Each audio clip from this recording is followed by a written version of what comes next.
Folks, this is your resident master of education here, the educator. Today we're going to look at a couple different parkour vault progressions.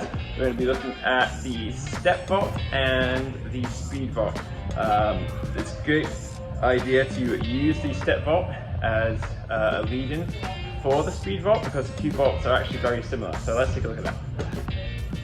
So with the step vault or the safety vault, as the name implies, it's used by putting one foot up on top of the obstacle before putting your hand down, right? So and that's the common misconception of this vault, right? A lot of people will look at it as hand, then foot.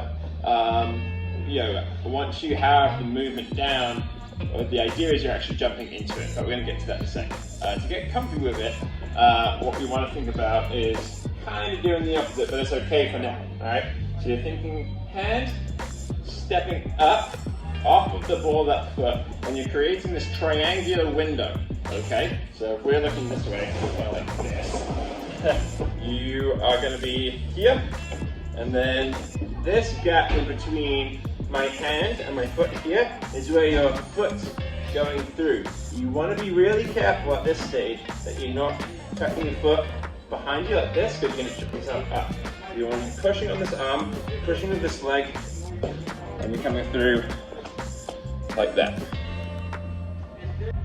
Once you get comfortable with that, then you can start putting a little bit of speed into it. And like I said, the most efficient way to do this vault is to try and stand, or at least step up to it first. So what's happening is you're getting up, you're airborne, foot comes down, and then the hand places so that you can kind of scoot through. You should feel like you're gliding over the box. It shouldn't feel like clunky, right? So if I'm back here, trying to dodge all these punching bags here, right? You're going to think about stepping up, and you're going through like that. So, with one-handed vaults like this, it's always good to be ambidextrous and practice them on both sides.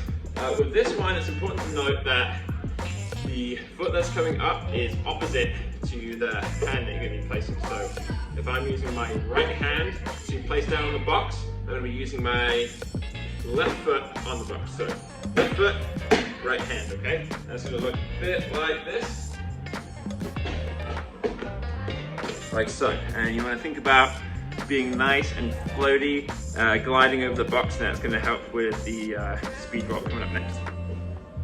So the speed vault is pretty similar to the step vault in how you set it up. The key difference with this one though, is that your foot's not making contact on top. However, that leg that we were putting up for the step vault is still what's generating our height. So the way I like to think about it, imagine like you're a dog kind of taking a pee on a fire hydrant, or you're clicking your heels, something like that. You want to really get comfortable with driving this knee up first. Some people get a little scared with this one because this one requires a little bit of momentum. So what you can do to start is practice the movement kind of on the side of the box so that you're not at risk of cupping your knee anyway. You really still want to think about driving this knee up, and you want to become parallel with the floor, right, with your body. So that's going to look a bit like this. Okay, so again, you would practice that with both sides. So once you're comfortable with that, and you feel confident in that you're going to get enough height, where you can start looking at it, right?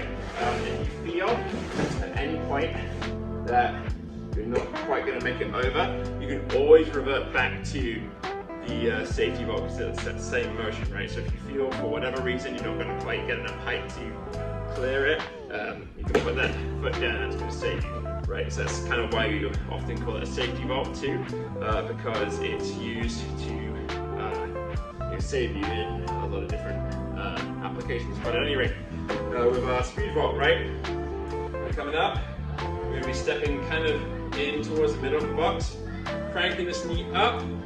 Once we're airborne, then we put our hand down, our fingers facing this way, and we're kind of pushing ourselves back to neutral, right? So that's going to look a bit like this. And there you go, there's speed vault. Thank you guys again for tuning in this week.